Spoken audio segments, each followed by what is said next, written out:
we're back with another video on the crawfish trap, and now let's see if we can catch some more bluegill.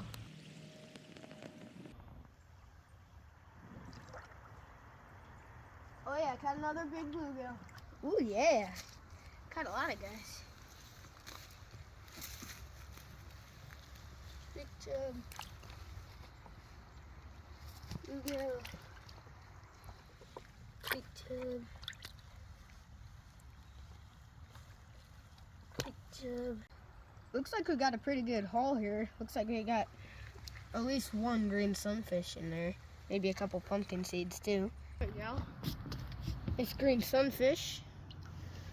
Swim back. Kind of looks like a pumpkin seed maybe. Alright, I'll swim back.